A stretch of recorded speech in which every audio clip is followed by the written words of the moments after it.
a lot of shit comes up that people would want to vote on, like the bailouts, the war, all things of this nature. There's a lot of things that people would like that's going to affect us. We would like to vote on this, but you don't get to vote on it. You get to vote on a representative. These people are going to represent you once they get into office. And think about some of the laws that are in place that protect corporations. Think about some of the laws that are in place that fuck people over every day. They wouldn't be there if people were voting for them. We all have this desire to have someone lead us. We all have this feeling where we need someone who's smarter and wiser, who represents us. You know, and when you're really fucking dumb, the problem is really dumb people, they get a say in everything too. And they're subject to a lot of tricks. They're subject to nationalism. They're subject to these kind of ridiculous rah, rah, rah America speeches that don't say jack shit. They say nothing. It's all just this cheerleading fucking event. And they're subject to it. They can't help it. They're dumb. They don't know they're being bullshitted. They grew up around dumb people. They go to work with dumb people. There's no one in their family that's interesting or asks any questions at all. And they just get sucked right into it, man. This society is so greedy, we're willing to go to war. We're willing to go places and send these big metal machines that kill people and fuck people up just so we can make more money. And the way our society is set up, I mean, I've heard it argued, and argued successfully, that our society runs on war. You know, it runs on the domination of the other parts of the world. And literally, that's the only way you can control a gigantic chunk of the globe. You have to keep everybody down, you know, and that's what our society is based on. We can't be fighting over each other because, you know, this guy's like 1 million people die in Iraq, and everybody goes, hey, as long as it doesn't happen over here. But it is, right. That is over here. It's just over here, over there. It's the same thing. It's the people you don't know that were born somewhere else who fucking got jacked. You get trapped in that whole idea of, you know, this is my team, these are my people, and, you know, someone fucking plays a country music song and throws up a flag, and I'm in. Fuck it. It feels good. Feels good to be in, right? Feels good. God bless America. Feels good. Singing around with a bunch of other people and you're all drinking.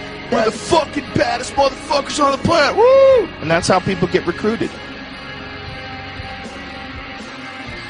It's a clusterfuck, man. These poor fucking kids, man. Could you imagine being 18, 19, being talked into doing this shit for a bunch of bloodthirsty motherfuckers who just are trying to get whatever they're trying to get over there, whatever the fuck it is, whether it's lithium, you know, minerals in the mountains that they use to make cell phones, whether it's 90% plus of the world's opium supply, 90 fucking percent.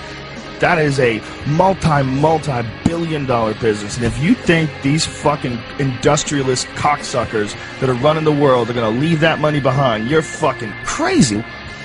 Dude, they've got United States Army troops guarding Poppy Field. There's fucking so much heroin there. I mean, it's incredible. The fucking brother of the president of Afghanistan, his brother was selling heroin and getting paid by the CIA. I mean, god damn it. Heroin is absolutely addictive, okay? People who try heroin get hooked. Heroin is everywhere, okay? So you need to sell it. Someone's selling it. Who's selling it?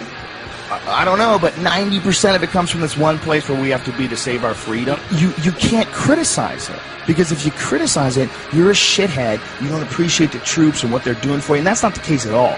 I just don't like the idea of these fucking people leading us in any direction where you need to sacrifice your life. Well, I don't believe it. I don't believe them. When there's been so many fucking lies. I mean, the more you look it up, the more, I mean, go into any of the stories on the weapons of mass destruction before we invaded and compare them to what we actually know that they really knew when they said that. It's like they did it on purpose. They wanted to get in there for whatever fucking reason. And if it's some crazy, the world is going to end if we don't stop this, but we can't tell you shit, like, I would love to believe you. I would love to believe that the reason why you're not telling us exactly what the fuck is going on is because you're really protecting us from some insanely evil thing that if we knew about it, society would collapse. But our strong, brave, powerful leaders are going to guide us without our knowledge. I would love to believe you. If you weren't all full of shit. We're going to have to step back and look at it all in a different way. And I don't think you're going to get that from just voting for president and dealing with all this nonsense that we have right now with the the two-party system. It's just, we're spinning our wheels. We're not getting any traction. This is all nonsense. It's the same nonsense with Obama that we dealt with Bush. Special interest groups controlling what people say and do and what direction the country goes in and save us from the bad guys. Just shut the fuck up, man. It's the same nonsense. Operation Northwoods was something that was plotted out during the 1960s, signed by the Joint Chiefs of Staff, where they were going to fake terrorist attacks on American civilians and blame it on the Cubans so we could go to war with Cuba. It involved a bunch of shit, like blowing up a jetliner. They were going to have a drone jetliner and blow it up and say that people died on it, and this was going to get everybody fired up about going to war with Cuba. They were even going to attack Guantanamo Bay. They were going to arm Cuban friendlies to attack Guantanamo Bay so that we would have to go to war with Cuba. This is like our own government. They plotted this out. This is like real shit. I remember when I saw JFK, the Oliver Stone movie, and that was like part of the premise that JFK, that Oliver Stone was pushing in this film, is that they killed JFK because they wanted to stay in Vietnam because they were making a lot of money in Vietnam. And I remember at the time seeing that movie going, that is absolutely ridiculous. Who the fuck believes that? Are they going to start wars and keep wars going just so that they can make money, even though it's not a real war, it's not a just war? Nobody wants to go to war. That's stupid hippie bullshit. Well, as I got older and I started investigating history, you know, from way back to Vietnam, to the Gulf of Tonkin, to all the shit that happened when Kennedy and Nixon were in office, to all the shit that happened with Reagan and the Contras in Nicaragua and the Sandinistas, and all the different various things that have happened in human history where it's clear that the United States is, you know, we're fucking around with all kinds of things all the time to make money. And that there's a bunch of people that are profiting off of war. And then they're not just profiting like a little bit of money here and there. You know, you look at like what's going on with like how much money Halliburton made from the war. We're talking like billions and billions of dollars. That's like real money. Eisenhower leaving office, and he's giving a speech warning the American people about the power of the military-industrial complex. You know, when you watch that, you're like, well, here is a sitting president who's leaving office, and the most important thing that he wants to tell people is that you have to be careful because there's a machine here that wants to go to war. There's a business behind going to other countries and fucking people up and taking their shit. And they come up with reasons to do this. And they sacrifice American lives to do this. And they do it for profit. And it sounds absolutely ridiculous. It sounds absolutely outrageous that the greatest country on earth can be involved in something like that from the get-go. But yet, that's what history says. That's how it points. It points in that direction. It points in that direction that it's going in. In the councils of government, we must guard against the acquisition of unwarranted influence, whether sought or unsought, by the military-industrial complex.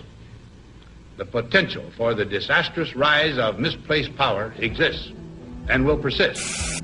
We must never let the weight of this combination endanger our liberties or democratic processes.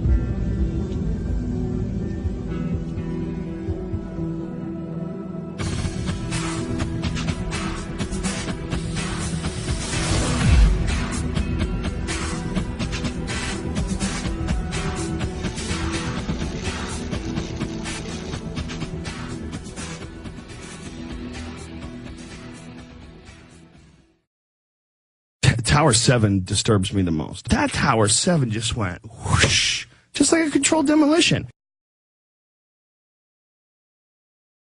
And everybody's like, yeah, but it had holes in the building, and you see the hole in the building. Yes, I see the hole in the building, but wouldn't it fall towards that hole? Why is it falling like that?